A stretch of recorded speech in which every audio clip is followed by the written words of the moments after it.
A black CEO just closed the biggest deal of his career. Ready to return home and celebrate.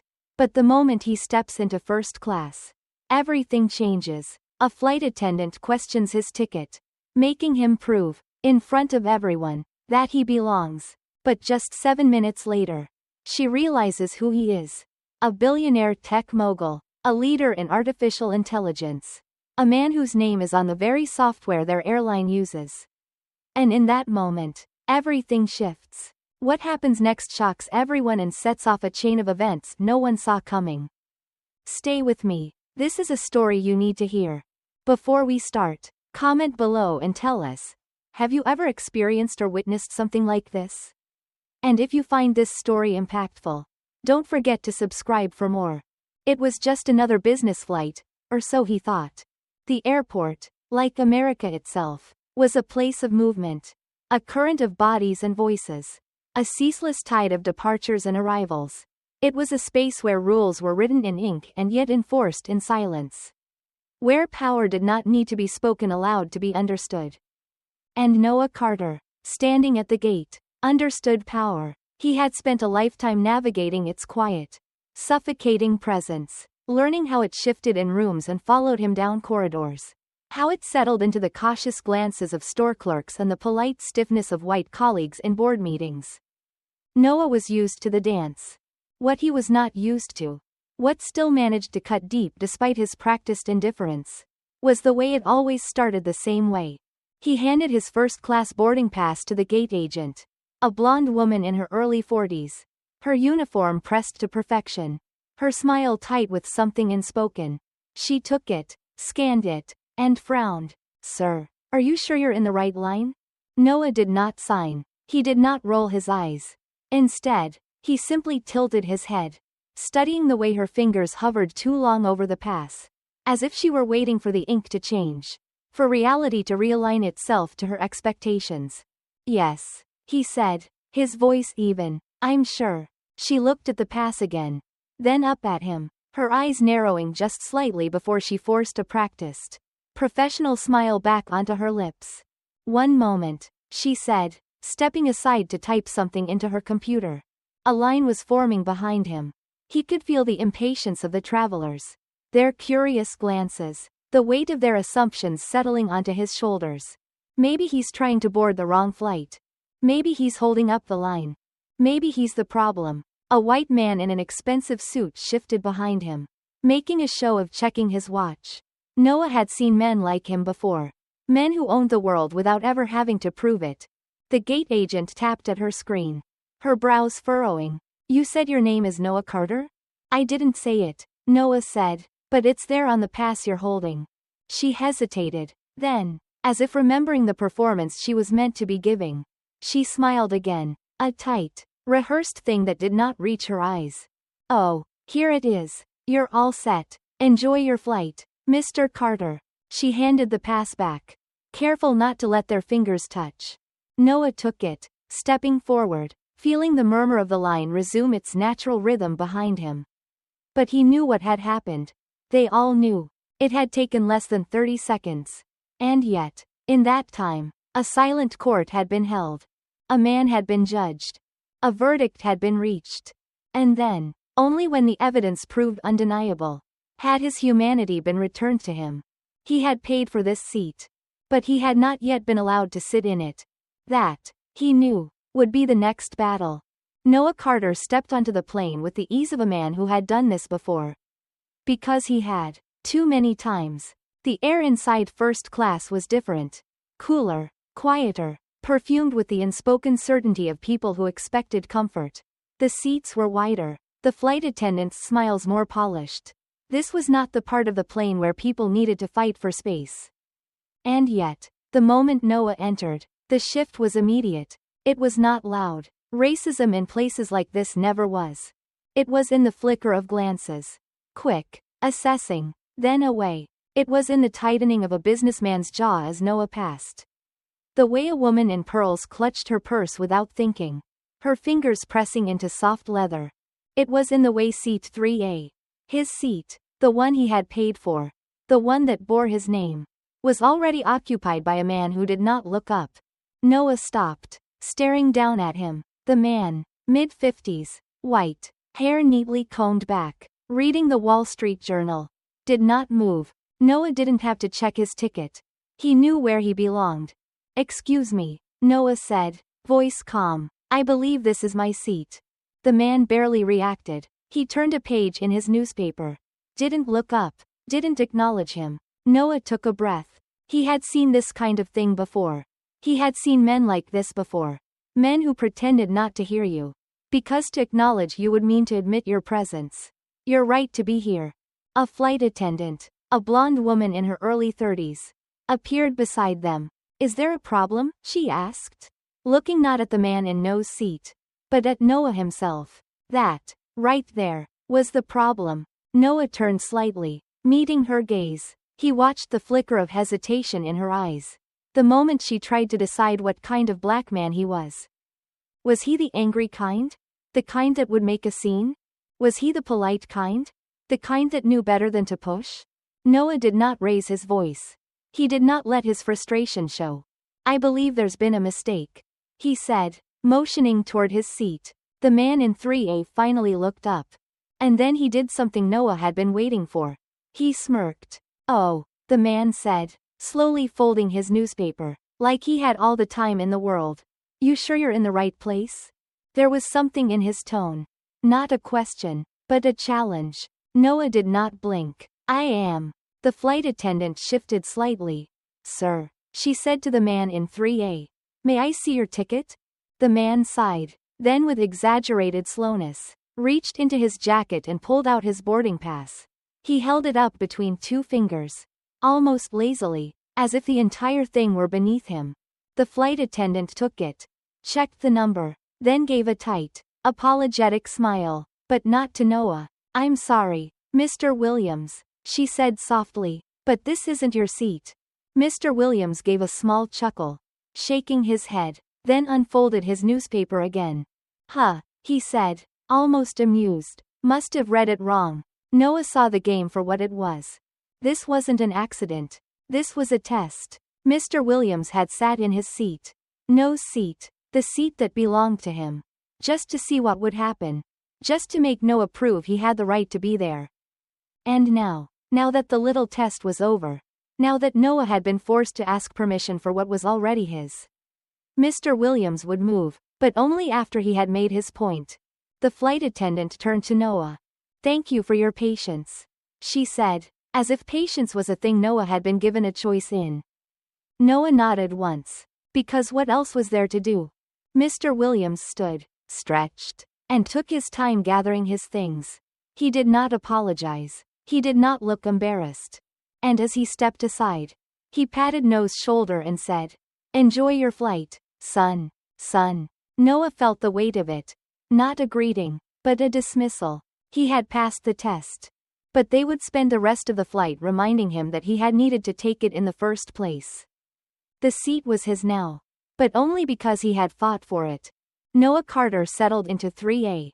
The leather cool beneath his palms. The armrests just wide enough to remind him that space was a privilege. The plane was still filling.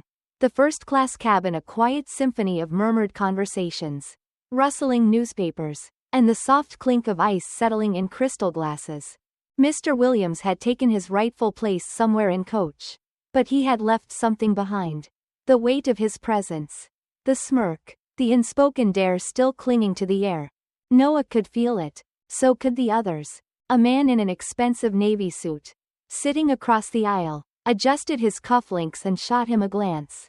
Not outright hostile, but curious, assessing, weighing. A woman in a pearl necklace. 2 rows up, peeked over the top of her magazine, then quickly looked away when Noah's gaze met hers. The thing about moments like these was that they did not disappear. They lingered, sank into the fabric of the flight itself. Noah had been traveling for years. Had spent much of his life in rooms full of people who looked at him like an anomaly. But today, it was different. Because now, everyone knows. Everyone in first class had seen it. The gate agent's hesitation. The seat that had been stolen. The moment he had been made to ask permission for something that was already his. And now, their eyes said it all. Does he really belong here? Is he going to make a fuss about it? Will he play his role and just let it go? Because this was the test within the test. Getting the seat was only the first part. Now, he had to prove he deserved it. The flight attendant returned, her voice carefully neutral, the same over-rehearsed warmth she used with the other passengers. Would you like something to drink, Mr. Carter? He could tell she was trying now. Correcting herself. Adjusting. Perhaps she had realized her mistake. Perhaps she hadn't. Either way, it no longer mattered. Just water, Noah said, his tone smooth. A pause. The kind of pause where two people both know something has happened, but neither will say it. Then she nodded and moved on, relief flickering across her face. Noah leaned back, exhaling slowly. The hardest thing about racism, the kind that doesn't come with slurs or fists or burning crosses, is that it asks something of you. It wants your energy. You can't just exist. You have to decide, will you fight, or will you swallow it whole? Because either way, it costs you. And sitting in first class, Noah felt the cost of breathing. As the plane continued boarding, another man entered, young, blonde, wearing sneakers with a blazer. The uniform of someone who worked in tech but wanted you to know he wasn't like the others. He took the seat beside Noah, in 3B, and pulled out a phone without acknowledging him. Noah barely glanced at him. He was used to this, too. The way white men of a certain kind could sit beside him for hours. Pretend he wasn't there, as if acknowledging him would require too much effort, too much adjustment. But then, the shift. Because suddenly, the man's phone screen lit up with an article. An article about Noah Carter. About his company. About the technology he had pioneered. The deals he had closed. The millions, no, billions, his name now carried. The man's shoulders stiffened. A pause. Then, finally, he turned. Sorry, are you Noah Carter? Noah didn't look up right away. He let the silence stretch between them. Just enough to make the man feel what Noah had felt since stepping on this plane. The awareness of being seen. Measured. Considered. Then, at last, Noah met his gaze. That depends, he said, voice calm. Would it change anything? The man blinked, flustered, then chuckled awkwardly as he extended a hand. I read about your work. The AI stuff. It's incredible. Truly groundbreaking. Noah didn't shake his hand. Not yet. Because he knew what had just happened. He had been invisible. And then, just like that, he wasn't. Because now, he wasn't just a black man in first class. Now, he was somebody. And the difference between the two was something Noah would never stop noticing. Noah Carter watched as the young man in 3B pulled his hand back, trying to disguise the moment for what it was. A transaction. Not an introduction. Not an act of simple human connection. A transaction. The kind where a man realizes he has miscalculated and is now trying to correct his mistake. Because moments ago, Noah had been just another nameless black man in first class, taking up space that had to be justified. But now, he was a name on a headline. A figure in the economy. A subject in a world where success was the only acceptable proof of humanity. Now, the young man wanted something from him.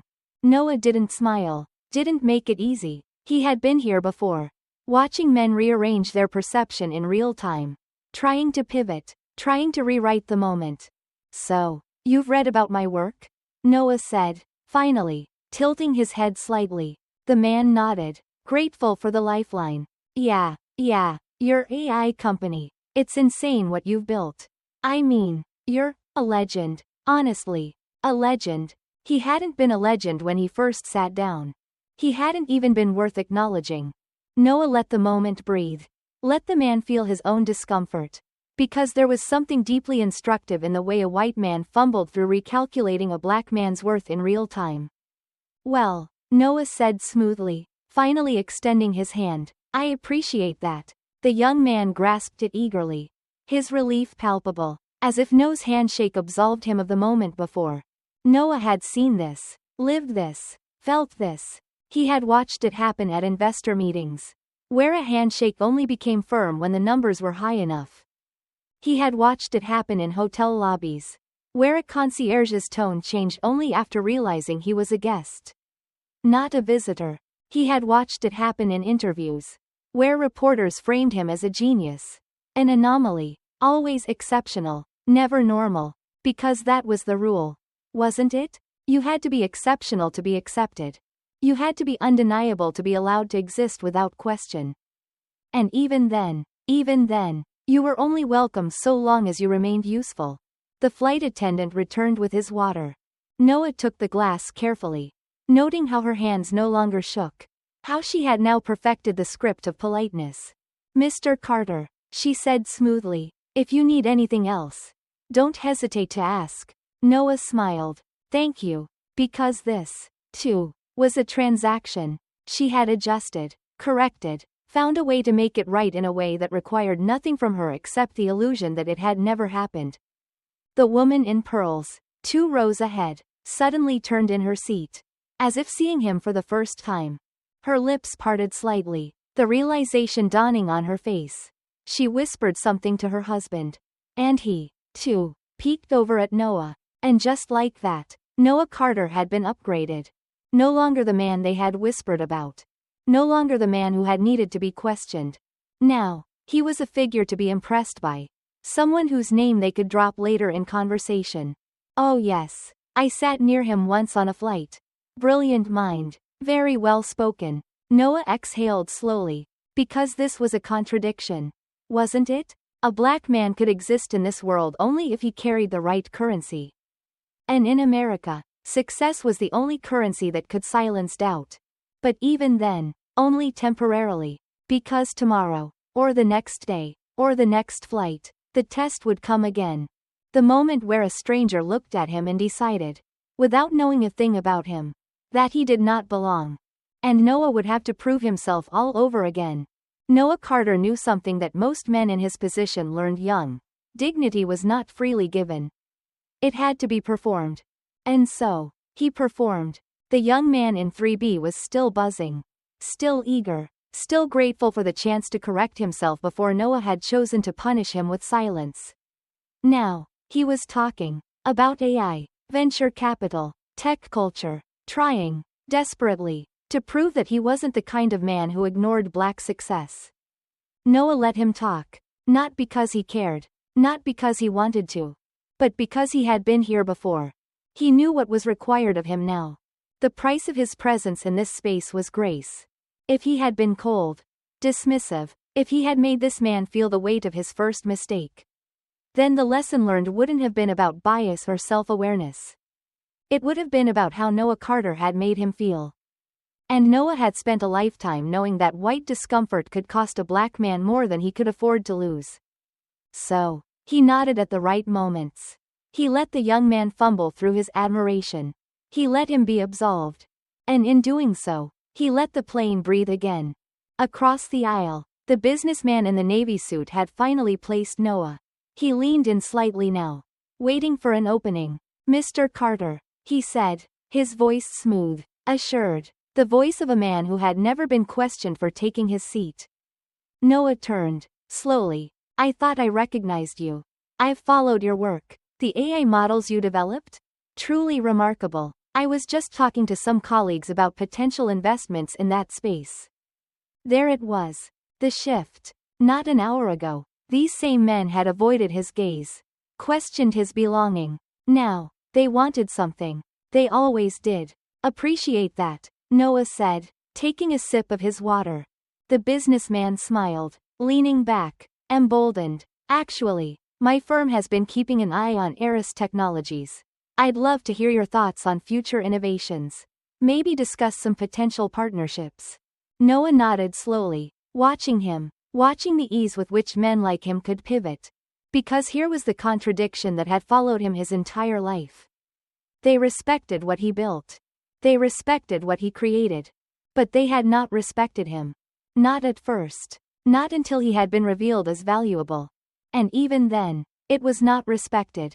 It was hunger. Noah had been raised to carry himself a certain way. To dress a certain way. Speak a certain way. Move through the world without making white people uncomfortable. And yet, here he was, a black man in first class. A CEO. A figure they admired. And still, he had needed to prove something. Not just his presence. His worth. And that was the thing no one ever wanted to admit. No matter how much a black man achieved. No matter how many rooms he was allowed into. He was always one step away from having to justify his existence again. That was why Noah never let himself believe in arrival. Because arrival meant permanence. And permanence was a thing men like him were rarely granted. The flight attendant returned. Her voice was softer now. Her body language different from before. "Mr. Carter," she said, lingering just long enough for the other passengers to notice. "Is there anything else I can bring you?" The performance had reached its final act. She had seen how they treated him now. She had seen how they spoke to him now. And so, she, too, adjusted. She, too, corrected me. Noah met her eyes. Calm. "No, thank you," he said. Because there was nothing she could offer him. Not now. Not after all that had already been taken. The plane had reached cruising altitude. But the air in first class remained heavy. Thick with something unspoken. Something that would never be named outright. Noah Carter sat still, his hands resting lightly on the armrests. His breathing even. On the surface, everything was fine. He had won, hadn't he? He had proven himself. The flight attendant no longer questioned him. The businessman now wanted a meeting. Not an explanation. The man in 3B was still smiling. Still grateful for the mercy of a handshake. And yet, Noah knew better. He knew that the real game was never about being accepted. It was about how long acceptance would last. Because there was no such thing as permanence for a man like him. Not here. Not anywhere. Somewhere behind him, a voice murmured just low enough to sting. "You know, he's probably the exception." Noah didn't turn. He didn't need to. He had heard it before. Exception. A word white people used to make sense of their discomfort. To justify their surprise when a black man existed in places they thought he shouldn't. Exceptions meant he wasn't like the others. Exception meant he had earned something. But the others? No, not them. The problem with being an exception was that it was never really a compliment. It was a cage. A way to keep him separate. A way to praise him while condemning everyone else who looked like him. A way to ensure that his success would never mean change. Only containment. And yet, they expected him to be grateful for it. The businessman in the navy suit leaned in again. Sensing an opportunity. "Mr. Carter," he said, lowering his voice as if he were about to say something profound. Noah turned, slowly, letting him feel the weight of the moment before answering. "Yes?" The man smiled. The kind of smile that said he had figured something out. "I have to say, I respect how you carry yourself," he said, nodding as if confirming a thought he had been entertaining all flight. Noah waited. "But more than that," the man continued, "I admire the fact that you don't make it about race. So many people do. And it just ruins the conversation. You know?" The air between them went still. Noah felt it then. The shift. The quiet unraveling of what this man had really meant to say. Because this was another test. A different kind. The kind where a white man offers you an out. A chance to align yourself with him. To reassure him that you're not like the others. The kind where he gets to decide the terms of your dignity. Noah had seen it happen before. He had watched black men laugh. Nod. Let the moment pass. Let the white man believe his lie. He had done it himself. More times than he could count. But today, Noah was tired. So, he tilted his head slightly. Studying the man. "Tell me something," Noah said, his voice measured, quiet. "When you say, so many people make it about race, what exactly do you mean?" The man's expression shifted just slightly. A crack in the mask.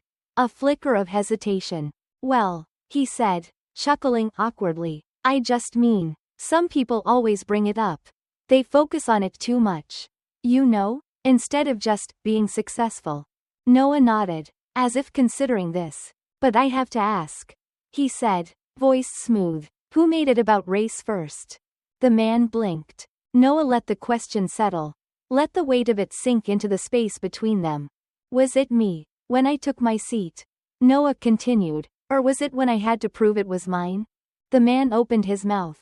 Then closed it. Noah leaned back. Something to think about, he said, reaching for his water. And just like that, the conversation was over. The businessman turned away, his smile now brittle, his fingers tapping at his knee, as if he needed to shake off the discomfort of being confronted with the truth. Noah exhaled, staring out the window, watching the world move beneath him. This was what it was to be black in America. You could build something great. You could outthink them, outperform them, outrun every expectation they had ever placed on you. And still, you would have to explain yourself. Still, they would tell you that race didn't matter, as long as you didn't remind them that it did. And that was the real game. Not just proving that he belonged, but knowing that, no matter how many times he did, he would always have to do it again. The plane hummed steady at 35,000 feet. But the world inside the cabin had changed. Noah Carter sat still, watching the man in the navy suit shift in his seat, fingers still drumming against his knee. The conversation from before, the one that had unmasked him, still lingered in the air, thick and unmoving. This was the moment where white men decided how they would remember you. Would he leave this flight thinking of Noah as hostile? Would he frame their exchange as unnecessary conflict? Or would he tell himself, privately, that maybe, just maybe, he had been wrong? Noah didn't care, because the truth never needed permission to exist. Across the aisle, the woman in pearls was still watching. She had been watching him for most of the flight now, in the way people do when they have realized something they do not want to admit. Noah turned to her, met her gaze head on, and she flinched, because this was another unspoken rule, that black men were meant to be observed, discussed, questioned, but not to see the ones watching them. She looked away, but it was too late. Noah had already read it in her eyes. Curiosity, fascination, guilt, fear, not of what he had done, but of what she had imagined he might do. And that was the deepest kind of racism, wasn't it? The kind that didn't need words. The kind that could exist in the softest of glances, in the smallest hesitation, because it was never about what he had done.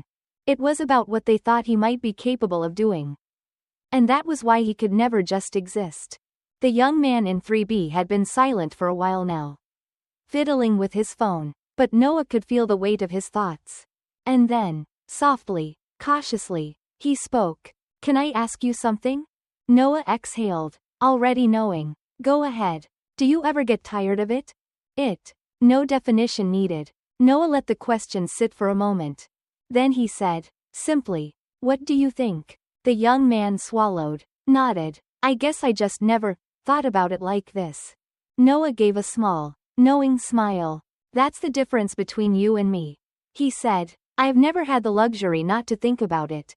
And that was it, wasn't it? The contradiction at the core of it all. White people could choose when to notice race. Black people did not have that choice. Noah had spent his life watching them struggle with the weight of their own imagination. Watching them decide what he was before he even opened his mouth. But he was tired. Tired of explaining. Of justifying. Of making it easier for them to understand. Because understanding had never been the real issue.